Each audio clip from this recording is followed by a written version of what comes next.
Com casos confirmados de gripe aviária na Argentina e no Uruguai, avicultores capixabas adotam medidas sanitárias preocupados com a doença. Santa Maria de Jetibá é o maior produtor de ovos do país. Por aqui, o momento é de atenção. Ter o máximo de cuidado para que a gente não traga essa doença para dentro dos nossos aviários, porque isso seria uma catástrofe, né?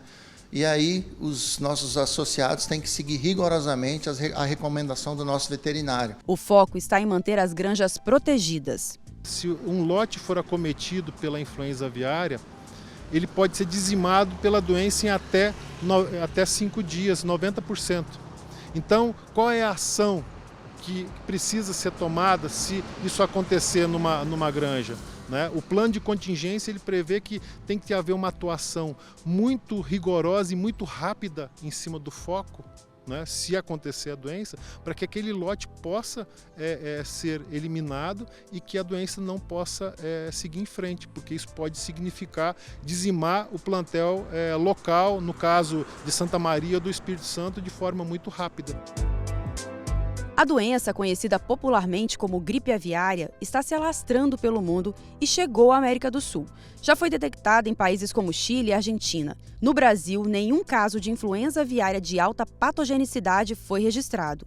Mas você sabe o que é essa doença? A gripe aviária é uma doença causada por um vírus que afeta basicamente a avicultura, tanto de postura, de corte, e as aves em geral. Ela causa elevada mortalidade e pode pegar também aves da natureza também, que não são de produção animal. Alguns sintomas podem ajudar a população a identificar essa influenza nas aves. Ela pode apresentar exatamente os sintomas como uma coriza, uma gripe leve, ela pode ter um andar cambaleante, não conseguir ter um equilíbrio. A própria população pode observar talvez algum animal que esteja num local que tenha a característica de uma ave silvestre, que ele possa talvez ter algum sintoma desse, e se ele perceber que tenha esse tipo de sintoma, mesmo que não seja, ele deve informar ao órgão oficial, no caso aqui do Estado do Espírito Santo, que é o IDAF. No ser humano, de acordo com o veterinário, os casos são raros. O profissional tranquiliza os consumidores em relação ao possível consumo de um alimento contaminado pelo vírus. Os consumidores podem ficar tranquilos, onde os produtos, carne e ovos, não têm risco nenhum para a saúde do consumidor. Mesmo se tiver identificado gripe aviária naquela granja, se chegar até o produto, não tem risco para a saúde do ser humano, é isso? Perfeito, risco nenhum. Por uma questão de segurança, a nossa entrada não é permitida nas granjas. Por isso, o Fred veio até aqui explicar para a gente o que ele tem feito para evitar a chegada da gripe aviária. Então, nas nossas granjas, para evitar que o nosso plantel tenha contato com esse vírus que está em volta do nosso país, a gente tem uma restrição de acesso de qualquer visitante, desde que seja representante comercial ou outros visitantes, ao nosso interior das granjas. A restrição de lavagem com produtos biológicos dos veículos. Então, assim, hoje a granja ela é protegida biologicamente do acesso de até outras aves silvestres, como passarinhos, elas não egressam dentro do nosso ambiente controlado. O secretário de Estado da Agricultura diz o que tem sido feito como medida de prevenção. Hoje, os aviários do país como um todo, as granjas, tanto do Espírito Santo, quanto dos demais estados produtores, elas já têm todo um protocolo com relação à sanidade dos animais, com telas, com cuidados de higienização. Portanto, se entrar no Brasil a gripe aviária, seguramente vai entrar através de plantel de animais de fundo de quintal, não de granjas altamente tecnificadas e altamente protegidas. Na cooperativa Natercup, que fica em Santa Maria de Jetibá, 60 avicultores são cooperados e parte da produção de ovos é levada para um entreposto, antes de chegar ao mercado consumidor. Sem entrar no local, nossa equipe acompanhou à distância o trabalho. Por dia, chegam aqui na cooperativa 575 mil ovos, que passam pelo processo de classificação e depois vão ser vendidos dentro do Espírito Santo, em Minas Gerais e na Bahia. A cooperativa também faz a pasteurização de aproximadamente 110 toneladas de ovos por mês, que são vendidos para São Paulo.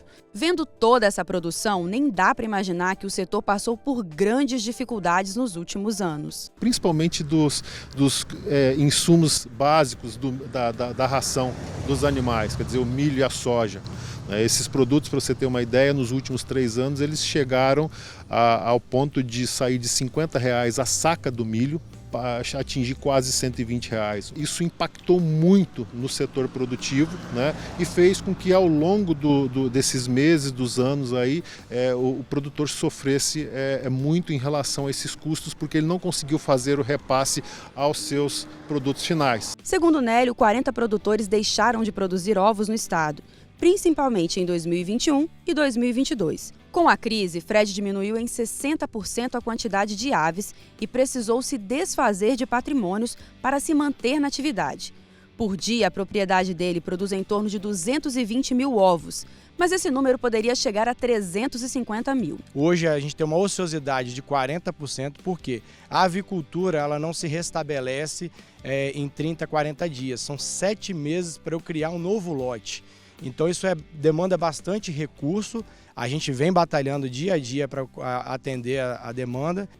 Em 2022, o Espírito Santo produziu em média 12 milhões de ovos por dia, número 17% menor se comparado com 2021.